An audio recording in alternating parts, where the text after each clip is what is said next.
Okay, Brett Fry back here again. Do another video. As you guys all know, I love my NOS pump drink. Waiting for it to kick in. So I've been drinking it, waiting for it to kick in. So I decided to do another video.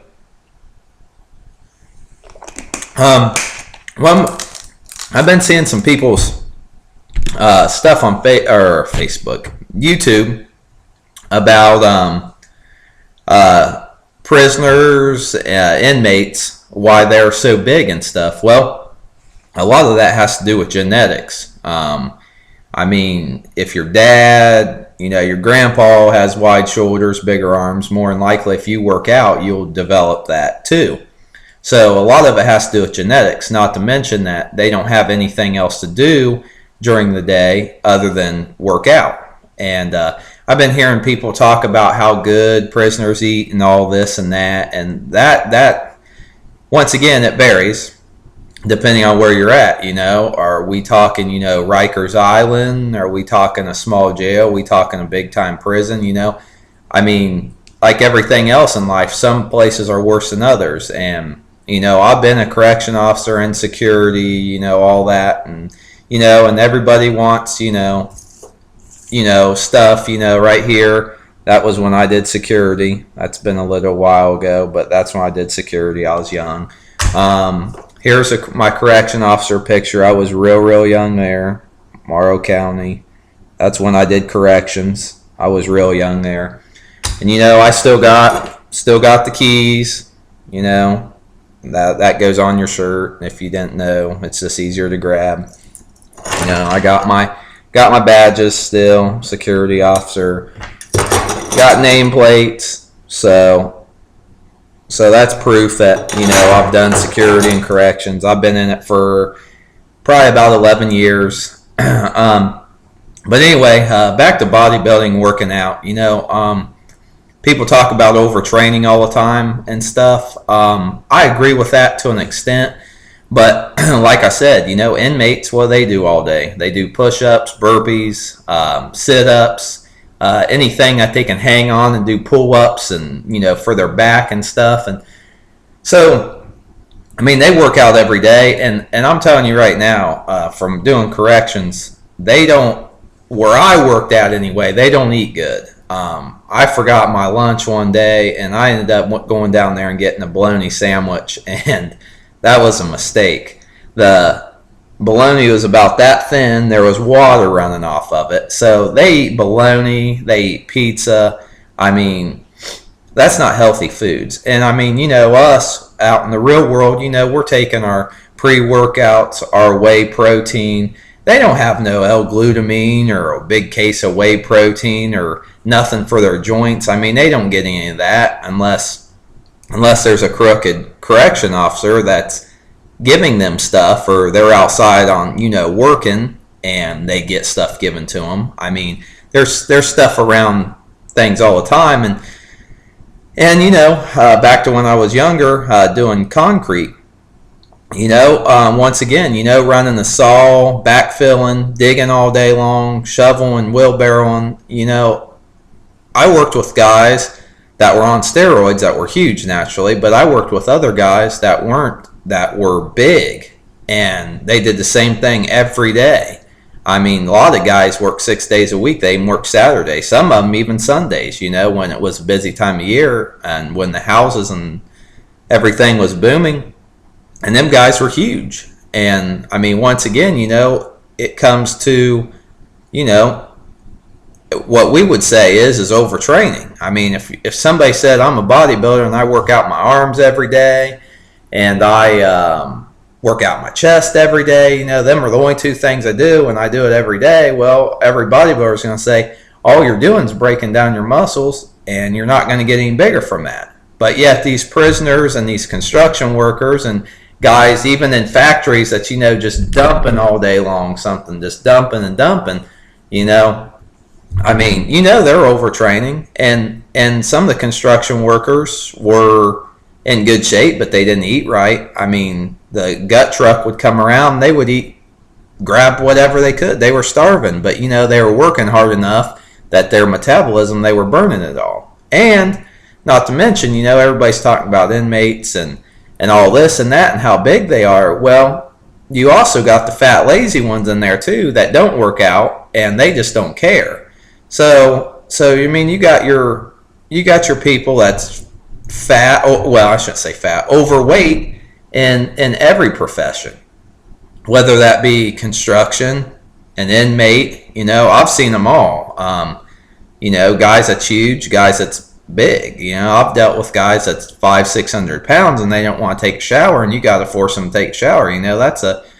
That takes quite a few people, because people are strong when their adrenaline gets going, and then when you got between a 400 or 500 pound guy, that's two of me. So anyway, but yeah, corrections, I honestly hated it. But I was young. I was only 19 at the time when I was doing corrections, and but like I said, it depends on where you're at. I mean, are you comparing it to prisons out in California and New York and stuff where there's gangs and Aryan Brotherhood and Bloods and Crips and all these gangs and stuff? And I mean, you learn a lot of slang and everything in there. But if you're thinking about becoming a correction officer, I'll give this advice to anybody out there.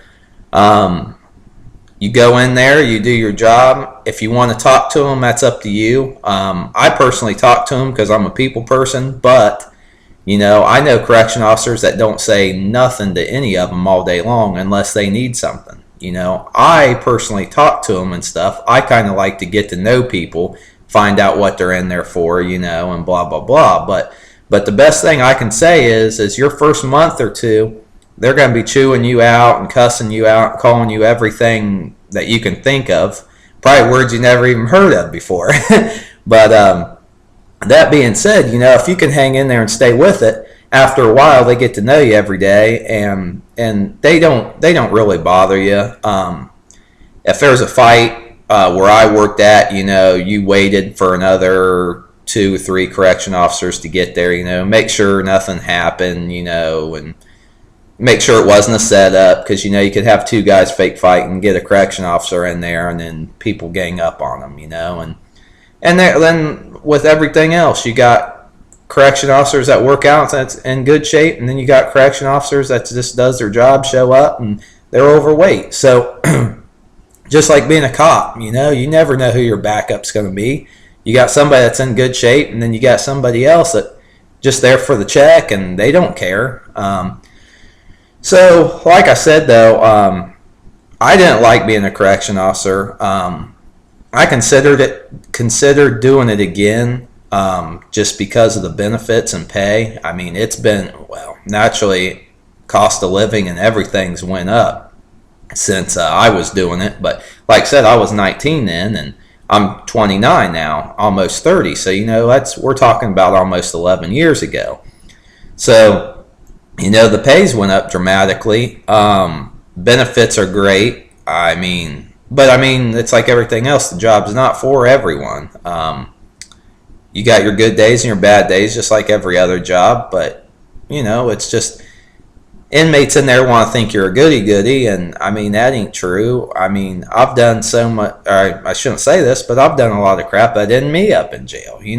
When you're growing up and you're young, we all do stupid stuff, and right here's one thing. I don't know if you can see that, but right there, I branded my number in my arm. That was real smart. But just stuff like that that you do, that's just stupid. You're not thinking, and you just do dumb stuff. But like I said, I ain't gonna go into all the stupid stuff I've done. So. But we've all done it, and like I said, that's another reason why I like to talk to inmates and say, hey, I'm no better than you, you're no better than me, and you don't want to not talk to them, and then they run their mouth with you all day long, and I have nothing against inmates, some of them's good people, they just screwed up, the guy DUI, got scared, they accidentally, killed somebody but didn't mean to,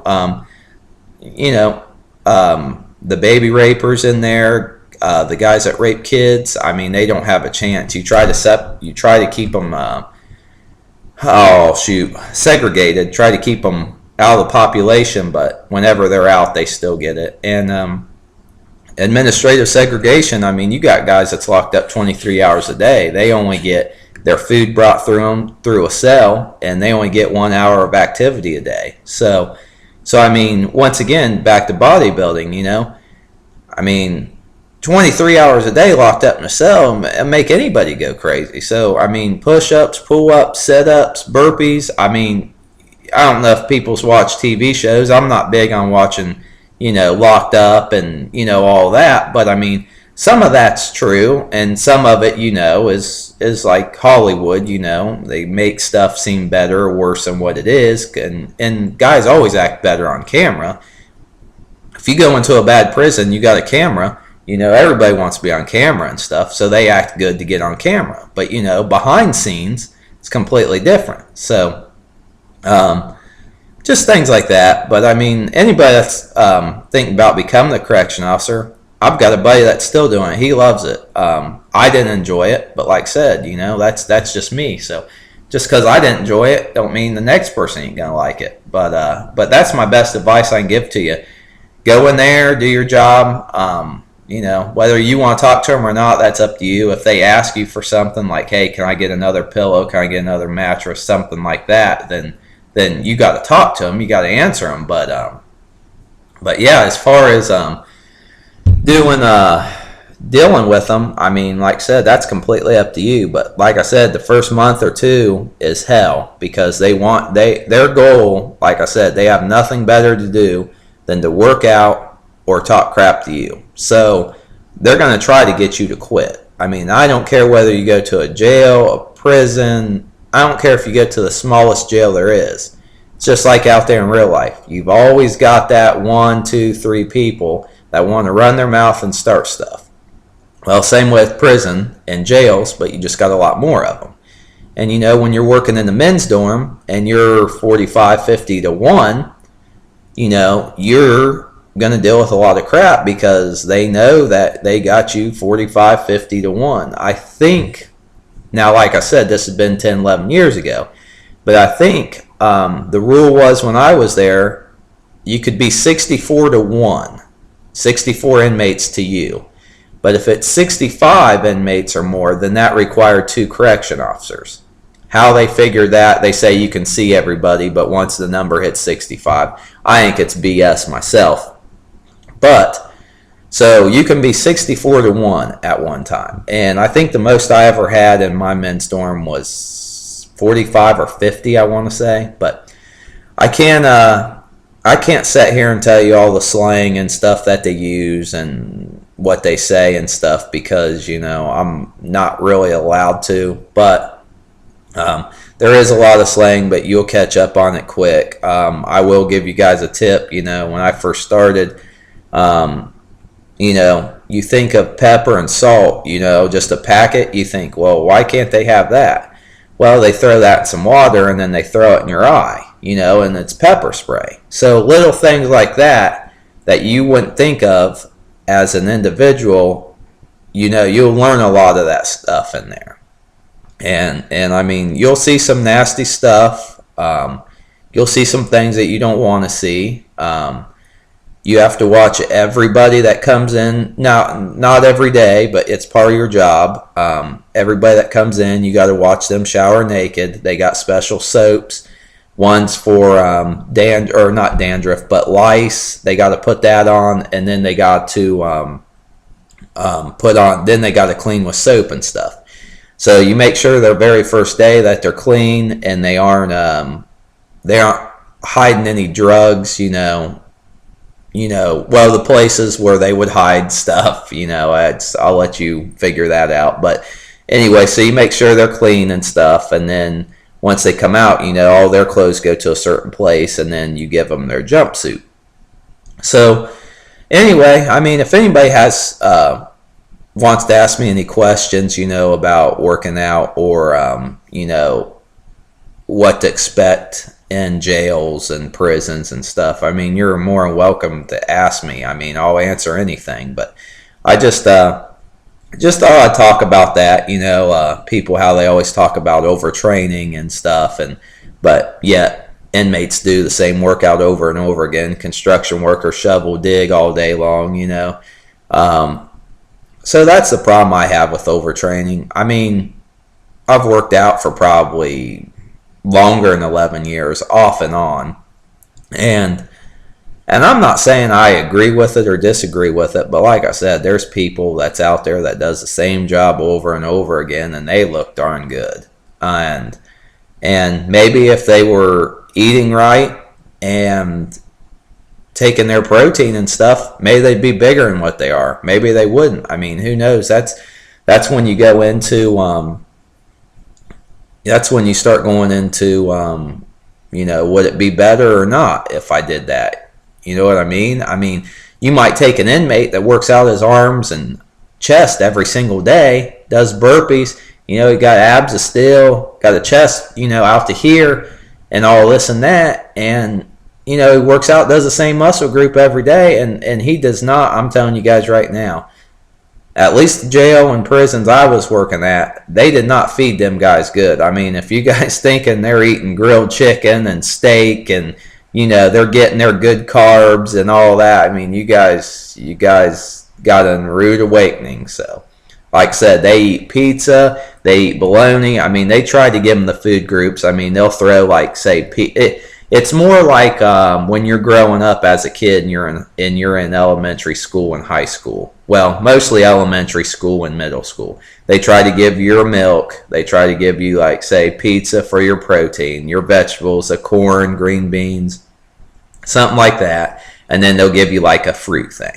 So they're making sure that you're getting all your food groups, but it's not what we would want to eat. You know, they're not eating tuna fish, egg whites, steaks, boiled eggs, you know, the things, whey protein, creatine. I mean, if people think they're taking creatine and these pump drinks and stuff, you know, the only way that they are getting them, like I said before, they make X amount of money on the hour if they're a trustee out working, you know, whether that be, I mean, some place has guys milking cows, some people has guys out there doing yard work, but the only way they're going to get steroids or anything is if they're outside working and they got a crooked correction officer, which, like we said, cops, corrections, military, any job, you got crooked people. So, you know, they might say to the correction officer, you know, like a pack of cigarettes in jail, you're not allowed to smoke.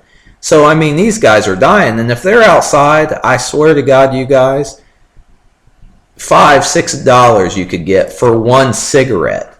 I mean, you could buy a pack of cigarettes and go in and sell them what you paid for the pack for one cigarette, and they'd buy it off of you if you had it. I mean, you could make a fortune just doing that. It's ridiculous.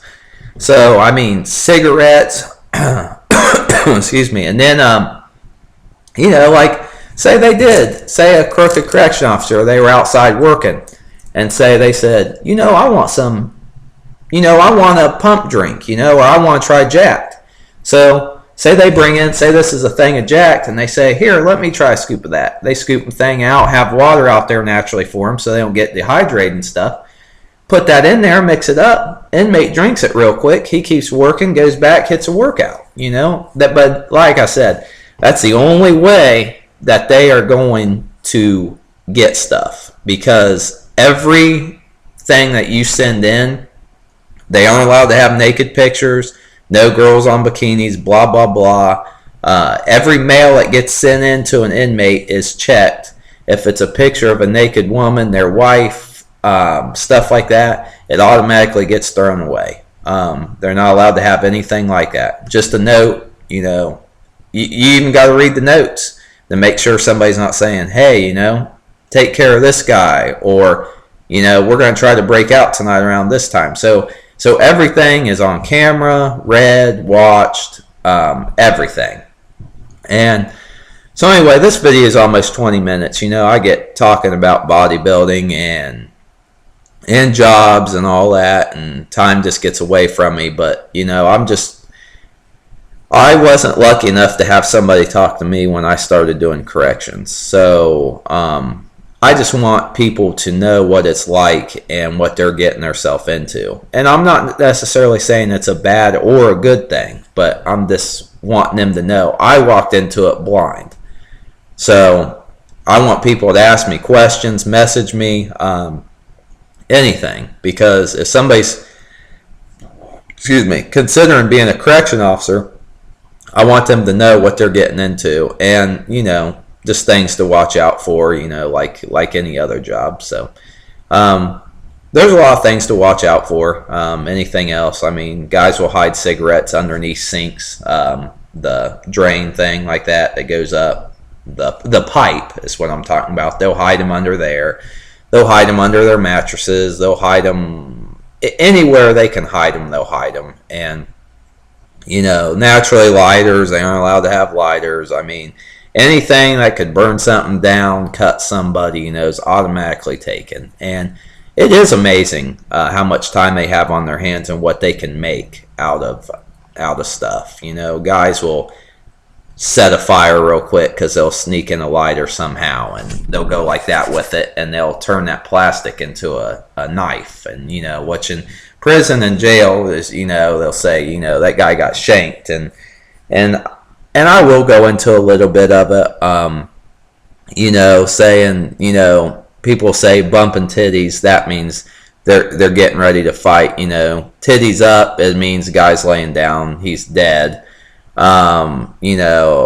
Let's see, a milkshake is nasty. That's when they mix urine, crap, and blood together, and they'll try to throw that at an inmate or correction officer, hoping they get an STD. Mexicans will call Wella. That means kite. And like a tracer is a knife with a toothbrush and a knife connected to it. That's called a tracer. What else is there? Like I said, the poor the poor guys that the baby rapers, chomos, mo's for molester, short eyes, tree jumpers. I mean, they got all kinds of different names, slang names for them. What else do they say in there? Oh geez. There's just so much slang. Right there is already a lot of slang that I just told you. And I mean, I would remember stuff as I go, but that's another tip I can give you. Learn the slang, because you don't want to be a correction officer walking down, guy in the cell says, "Hey, you want a milkshake?" Things like that, and you don't want to say, "Yeah, I want a milkshake," you know what I mean? Because you know what's going to happen now. You know what milkshake is. So just stuff like that. Like I said, you always got to watch yourself. Watch yourself at all times. Just because they're a trustee and they're working does not make them a good person. So you got to watch them. Most of the time, trustees are guys that's getting ready to get out, or they only have a couple years left, and they've built up their reputation that they get by with more stuff. Like, you can take them outside, and they're the ones that's doing your working, or they're the ones that's doing your cooking. And most of the time, they are pretty good because they're getting ready to get out, or they only have a couple years left, so they don't want to really screw up. Now, there is occasions where guys will do that. But majority of the time they are wanting to get out, so they are not wanting to screw up, and that's why they're a trustee. You have your trustees, which do your work and stuff. They're usually, you got to watch them all, but they're usually the ones that you have to watch less. Then you have your hardcore inmates, which is locked up. Some of them 23 hours a day. They're in administrative segregation, which you've probably heard on TV shows. AdSeg is what they call that. You got inmates that's in there that say, "Hey, I'm here doing a straight 8, or all day. I'm in here all day." That means that guy's got life in prison. I'm all day. So you got all that, but yeah, as far as, everything like that, you could sit around and talk about bodybuilding and ask people questions all day long about different things that's happened, or what should I take and when should I take it. Should I take my vitamin in the morning? Should I take it in the afternoon? Should I take it at night? Should I take my glucosamine at this time? If I'm taking a test booster, should I take it in the morning when my testosterone's the highest, or should I take it throughout the day when my testosterone's gradually going down? So do I want it to try to jack it up as high as I can and work out and try to get benefits from it that way? Or do I want to take it later on at night before I work out, or after I work out when my testosterone levels have dropped? So, you can talk about this stuff all day long. I personally just take my stuff whenever I can remember it, but I try to take it out, Like if I play basketball, football, softball, whatever I'm playing, and, after I get done, I'll try to take my fish oil and my glucosamine and all that to for the next day, to try to keep me from the lactic acid and all that, try to keep me from being unsore. I'm still going to be sore, but, not as much as what I would have been. So with all this being said, like I said, as long as you're taking stuff, it'll help. But like I said, the main thing is stay dehydrated, watch your diet, and, supplements will help, but supplements aren't necessarily needed. If somebody come up to me and said, hey, Brad, I want to start working out, what supplements should I take? Well, the first thing I'd tell them is make sure you drink plenty of water and make sure your diet's straight, because like I said, these things are $2.50 to $4 a pop, not including your whey protein, your creatine if you're taking it, and so on, your test boosters. So to me, I would tell him, instead of buying 6 of these at $2.50 to $4 or more, or a case of these at $2.50 or more, I would tell him to go out and buy grilled chicken, tuna fish, something that you like that's high in protein, and low in fat. And once again, that's another mistake guys make. They want to go with low fat. They think, the lower the fat, more protein, the better.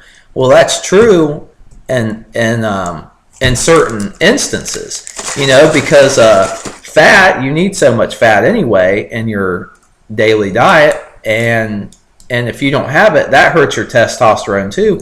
And, people forget about the omega-3s, your polyunsaturated fats, your good fats. No, you don't want a ton of saturated fat, but, there is good fats that you need, and, and it'll help your testosterone and everything else. So as far as, if you're eating right all day long, I would prefer, if you're going to take carbs and stuff, if you're going to carb up for a workout, I'd rather you do it early in the morning. You don't want to sit down and eat a pack of Gushers or something right before you go to bed. You know what I mean? That's just going to put on weight. If you want to put on fat and weight, then, go right ahead. But if you're going to eat that stuff, I prefer you do it in the morning, and then after you work out and throughout the day, then start watching what you eat. If you're going to, for instance, if you're going to eat a pizza, eat it at noon or 1 o'clock, because by that time, if you go to bed at whatever, 10, 11, 12, depending on what your schedule is, I'm talking day shift. Somebody working nights, but that gives it 9, 10, 11 hours for it to get out of your system, drinking water and, all that, get it out of your system, and at least you can burn that off. You eat it right before you go to bed, that's in your stomach all night long, and, you're not burning it off, and that contributes to weight gain. Ice cream and pop, pizza, Doritos, chips in general,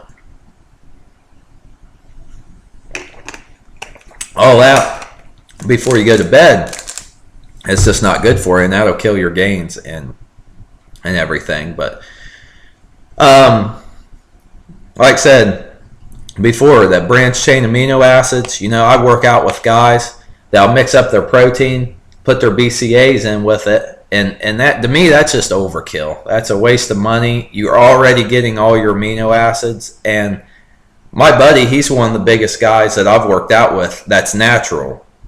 Not the biggest guy I've ever seen because, you got Jay Cutler, Ronnie Coleman, Wolf, Lee Priest. A lot of people probably never heard of him, the short Australian guy.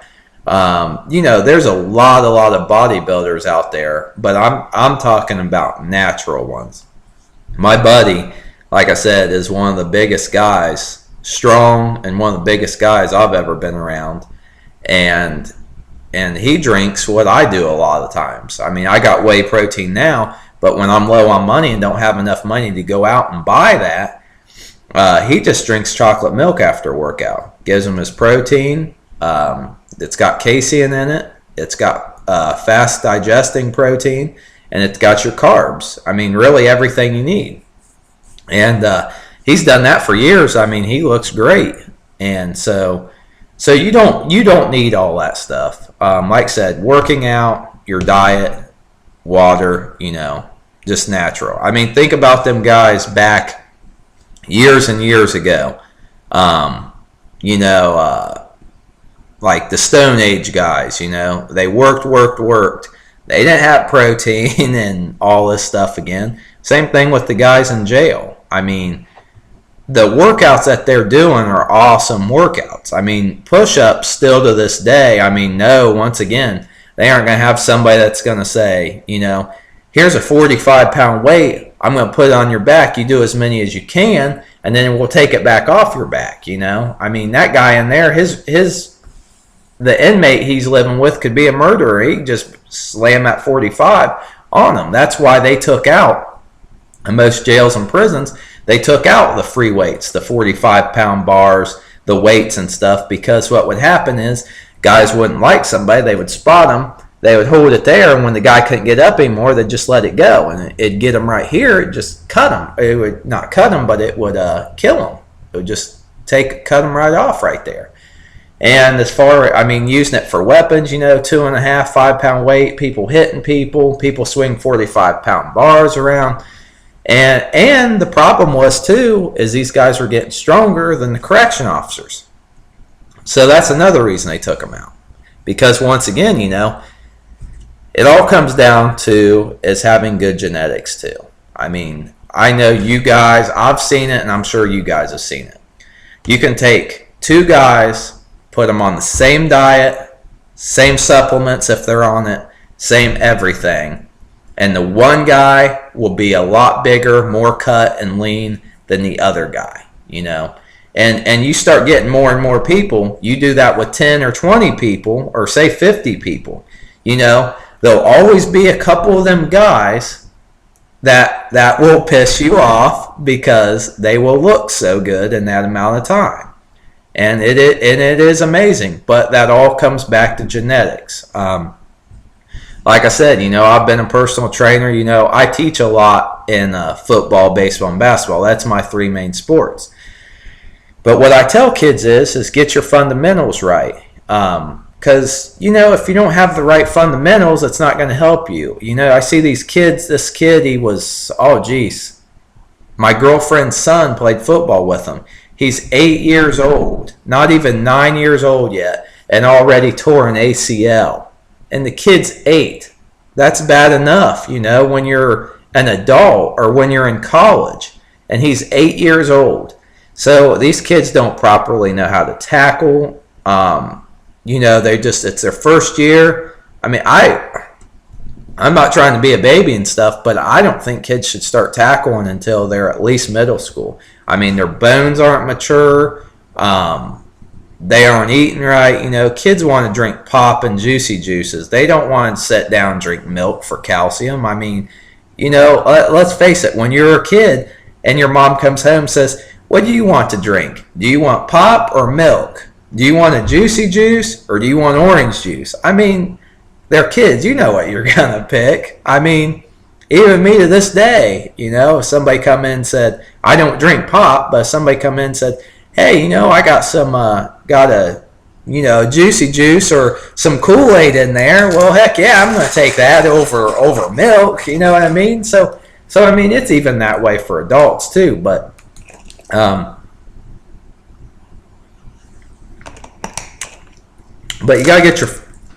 you you got to get your fundamentals right and stuff. And our son's also playing baseball this year for the first time, and I think he got kind of scared last year because he separated his, or not separated it, but oh shoot, I can't even think of it. Not sprained. Anyway, but his finger was like this, sticking straight up in the air, and then they had to pop it back into place. And so I think after that happened, he's a real small guy, and they had him playing running back, and the teams that they were playing against were just ungodly big, and I think that he just don't want to play tackle football anymore. And I'm hoping one day he'll decide to do it again. I'm thinking once he starts, excuse me, watching the football game and stuff, and if I decide to play again this year, I think he'll end up wanting to do it. But what I was going at with supplements and things is it's like I've told guys, older guys and stuff, that's come to me and said, hey, I want to hit a ball further, or I want to catch better, I want to run faster, running faster and stuff, yes, you can increase your speed by doing a lot of things, practice on your takeoff if you're doing 40-yard dash. 40-yard dash to me is so overrated. How often do you run 40 yards in football straight down the field, unless you're running a fly, which is hardly ever, or you're on kickoff? And usually, by most of the time, if you're on kickoff, depending on how good or bad your kicker is, by the time it gets to the guy and he's running full blast and you're running full blast at him, you might run 40 yards, you might not. And that's even if you're staying in your lanes. But I get questions like that all the time. And the first thing I get is, well, Brett, what should I take? Should I take creatine? Should I take protein? Well, the question's really neither. Because if you don't have the fundamentals, you don't know how to tackle somebody or hit somebody. If you're up to bat, if you're playing baseball and you're up to bat, you're all ready, and you can't hit the ball, or you don't have your timing right, or you don't have your stance right, it don't matter if you're taking creatine. It don't matter if you're steroided out to here and your arms are this big. If you can't hit the ball, you can't hit the ball. It don't matter what you're on. So I'm not sitting here saying that, oh, well, Brett told me not to take creatine or Brett told me not to take steroids. I'm not saying that. I'm just saying supplements will help, but you got to know how to do the stuff first. If you've been an athlete for a long time and you know how to hit a ball, you know how to tackle somebody, blah, blah, blah, then by all means take creatine and stuff. But creatine is to help you get stronger and things. And yeah, there's no doubt in my mind taking creatine, if you already know how to hit a ball, you're going to get stronger in the gym. It's going to help you hit a ball further. I mean, I'm sure it will.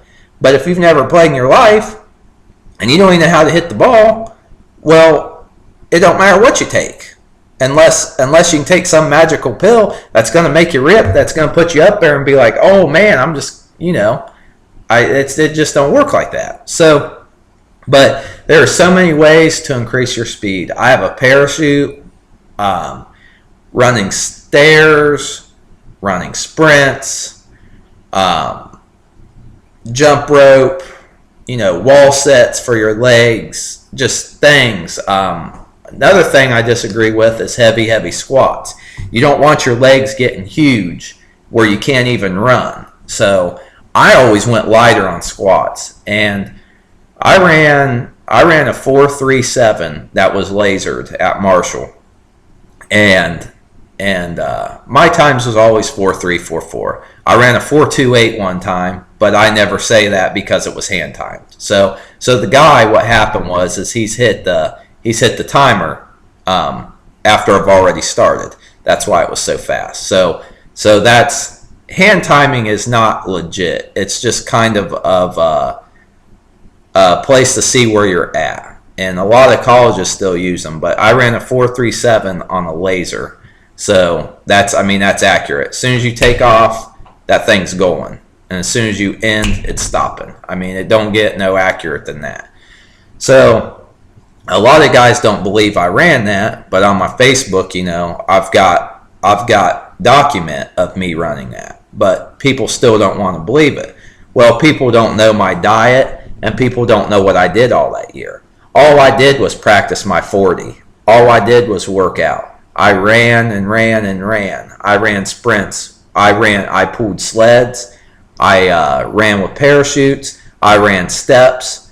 I worked on my 40-yard dash. You know, people want to start out with their left foot forward. Me, I always start out with my right foot forward. You're supposed to do your left if you're right-handed, and you're supposed to do your right if you're left-handed. You know, different. So as far as your steps, I mean, your first step's crucial. If you don't have a good first step, then you might as well forget it, because that's killing your time. And like a lot of people say, you want to cheat the 40. You want to get right up on the line, and you know the way you want to breathe and the way you want to continue to go through at the end. You know, you want to be down for a while and then raise up. You know, you don't want to come right out of your stance and come straight up, because that's going to hurt your time. Every 1/10 of a second on a 40 is crucial.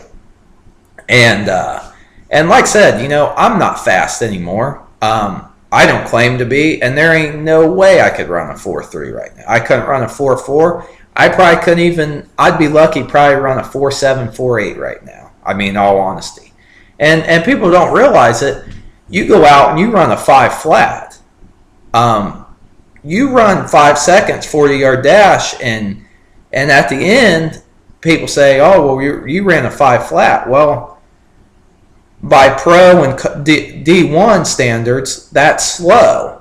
But for an average individual to go out and run a 5 flat 40, you go out sometime, have somebody hand time you, and if you run a 5 flat 40 and it's legitly measured off 40 yards, you'd be amazed at how quick that is, actually.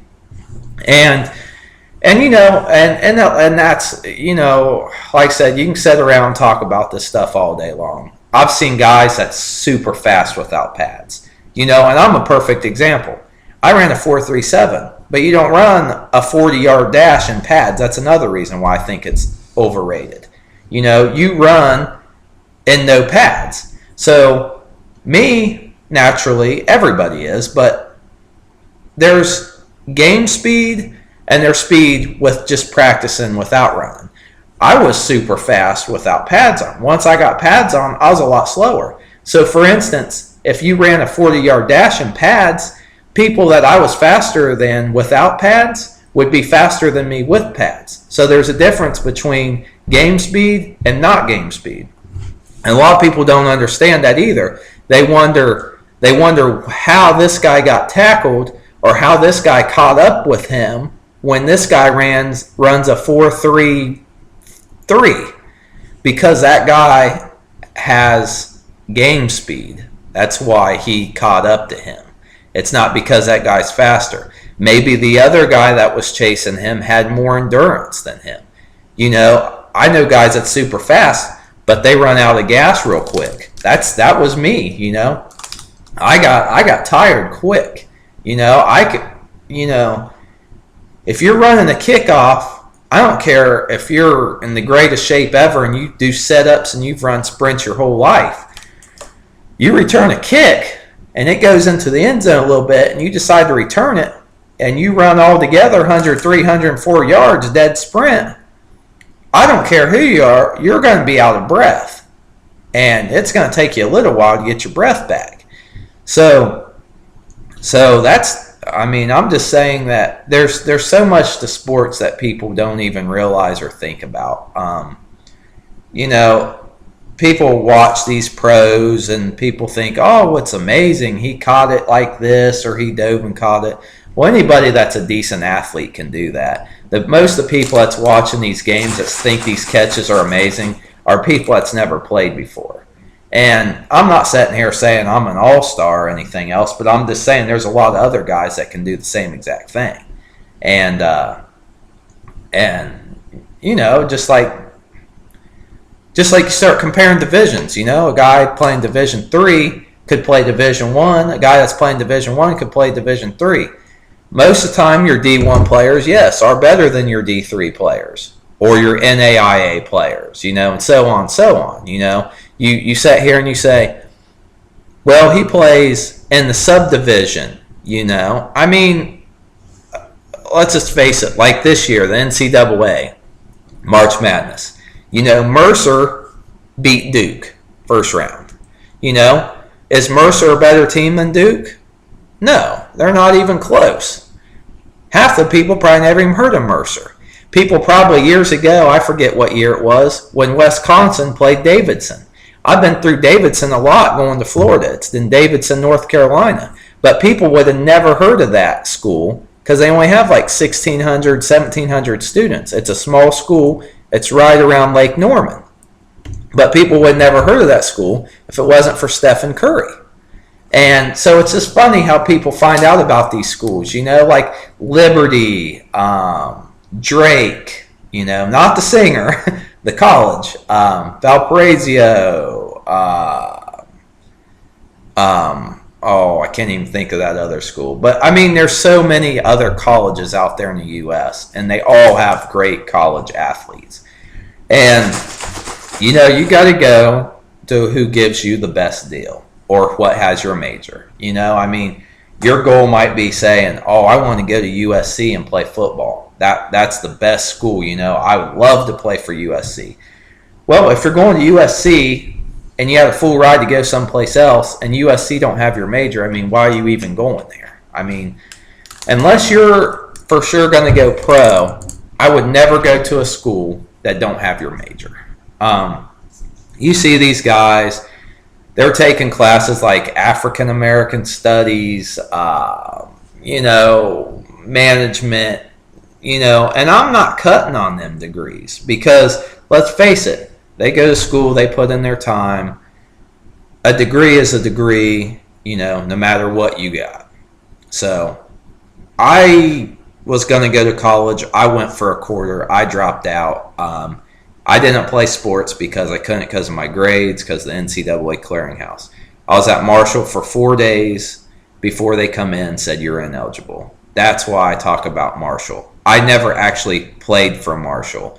I never actually did anything at Marshall. I was only there for 4 days. 3 days are without pads.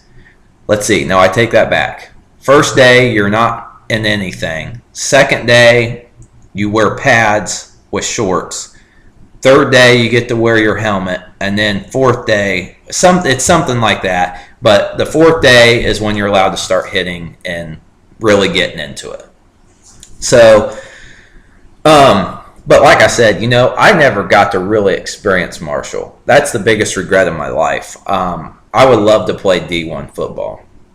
But, time's passed. I got a girlfriend that has 2 kids now. And, all I can do is look back on it now. I mean, it kills me every day. And it's just, I was going to go play D3 ball because Division III I can get in without the NCAA clearinghouse. If I play D2 or D1 ball, then I have to go through the NCAA clearinghouse. And between my grades and I never took the ACT in high school, and between all that, there just isn't no way I could have played D1 because of that.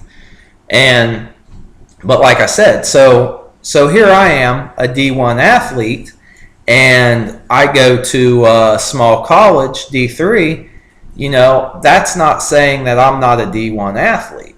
And that goes for people all around this world. See, film wasn't big when I was in high school. I didn't have any film, Nowadays, you're a high school student. If you don't have film, you're not going to get recruited.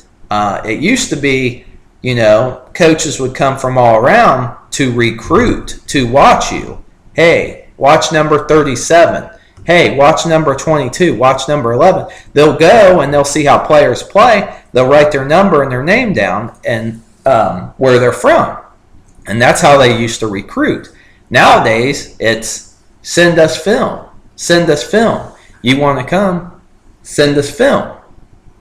And it's just the way it is in today's standards about what you got to do to get into playing sports and everything. But I know I'm probably boring you guys, but like I said, this is a big topic of mine, is working out in sports. I've done it my whole life, and I will help out anybody that needs help. And like I said, playing semi-pro, that was a big thing I did last year. The guys, some of them played D1. A lot of them played either college or D1 football. And there's a lot of good athletes out there. And even though they're in their early to late 20s, some of them even in their 30s, and you got good guys that still playing pro, like, Champ Bailey was up there in age, Charles Woodson's up there in age. I mean, you got a lot of guys. I mean, Brett Favre was, I think, 40 before he quit playing. So you got a lot of good players that play for a long time. But, when you're 40 years old and you're still taking a hit, I mean, yeah, you could be a kicker, punter, kicker, and be 40 or older and still kick. But, you got 21, 22-year-olds coming out of college, and that's in their best shape of their life. And, you don't see a 40-year-old corner or 40-year-old safety. I mean, they start getting up in their 35-ish and stuff years old. I mean, that's pushing it. And I give them guys a lot of credit for out there playing that, because, I mean, I'm only 20, getting ready to turn 30, and I couldn't imagine going out there and going against, say I went back to college at 30 years old, say I went this summer, and I'm 30 years old going against a kid that's 18 fresh out of high school. Maybe I might be in better shape than him, maybe I might not. As of right now, I'm definitely not. But the point is I've got 12 years on that kid. I mean, I call him a kid, he's 18. And, even the oldest, say the oldest is 24 years old. Well, heck, I still got 6 years on him. Say he's a redshirt senior or whatever, So anyway, this video is almost an hour. I got talking, but but I mean, if you want to increase your 40 time, or hit a ball further, I mean, a lot of it's your hips and just things like that. I mean, I can try to help people as much as I can. It's kind of hard to show and tell people, but I mean, I'll help people with anything I can. Like I said, if it's baseball, football, basketball, or working out, I'll help you with that. Now, if it's golf, tennis, stuff like that, then you don't want to talk to me about it, because I have no experience in that. And I will only tell people what I think is the best for them. I'm not going to lie to people. All I want people to do is succeed. And that's all I want for them. If somebody's goal is to go D1 at any college, I will help them every step of the way, because I know what it takes to get there. Grades, speed, strength. How much do you squat? How many times can you bench press 225? What's your vertical? What's your shuttle time? The list goes on and on. And I've seen so many high school kids try to go D1, not make it as a walk-on, or they get there and they're like, oh man, because even D3, I mean, everybody's a stud in high school until you get there, and then you're like, wow, this game's completely different. Well, that's what happened to me at Marshall, and that's what happened to me with semi-pro. These guys are big. A lot of them were ex-college football players. Some of them wasn't. Some of them never even played before. And once again, if you've never played football before, you can catch on quick, and you can learn, and you can become a good player. But yeah, you've got guys that's never played, and then you got guys that's played D1 ball. You got guys that's played professional football. I know one team we played, I couldn't make it to that game. We play them this year if I play, but I think they got 3 or 4 guys that was in the NFL. I think 2 of them played for the Vikings, 1 of them played for the Browns or something like that. So more of the story is, I mean, people say, well, yeah, it's just Cleveland, but still, I mean, they were a professional football player either way you look at it. And here's another thing that people don't look at. Yeah, Cleveland, Cincinnati, teams like that might not be good. But what we're looking at here is they're playing against the best schools there are, or other professional teams. They got to go against all these better guys. So yeah, just because you play for the Browns, you're still going against the Vikings and all these other teams. You know, I'm not big on, you know, which teams in which division because I don't watch pro sports. I love my college, but point is you're still playing, you got to play against these guys. That's awesome. And if you're not playing against good guys in practice, once you get out there on the field, you're going to get ate up. So, I guess I'm just going to leave it at that. Like I said, as far as corrections, process server, which is serving papers, stuff like that, I'll be more than glad to help people with anything sports related or a field that I've been in as a job. I'm not going to tell you something that's not true and, you know, laugh at you because you get in there. You know, I'm not that kind of person. Like I said, all I want to do is help people out, and that's why I make this channel and try to talk about everything that I've been through. And like I said, you know, I've messed up my IT band that goes from your hip all the way down to your knee. I've messed that up. I still have trouble with that. I've got a messed up foot, you know, ankles after ankles. Probably sprained them 10, 15 times each. And yes, I was wearing an ankle brace. And yes, I had it tight. Shoulders, my grade 2 AC separation. Hamstrings, quads, groin. I mean, you name it, I've pretty much sprained it. And you know, it's just, it stinks getting older and stuff. You really got to stretch. And you know, when I was younger, you know, 16, 17, 18, I'd go to the park all the time. You'd see older guys stretching. You'd be like, why are you stretching? You know, like, I wouldn't say nothing, but I'd be like, wonder why they're stretching. Well, when you get older, you find out why you stretch. Because if you don't, and you go out there like you're playing like you're 16 or 17 again, you're going to get hurt. You're going to pull something. So make sure if you're older that you're stretching, because there ain't no sense of going out and acting like an 18 or younger kid and going out and going full blast and spraining something or getting hurt. That's going to put you 2-3 weeks, couple months to recover for just doing that, when you can take a 10-minute or less stretch and stretch out your whole body.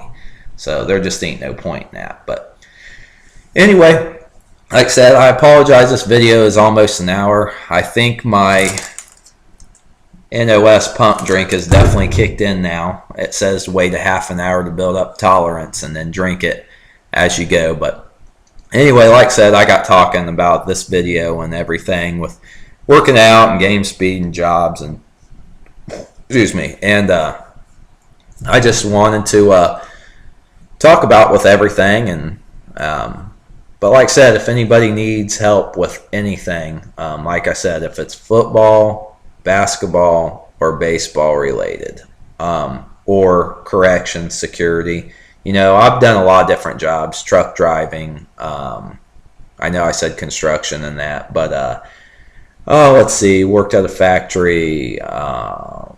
What else have I done? Just personal training,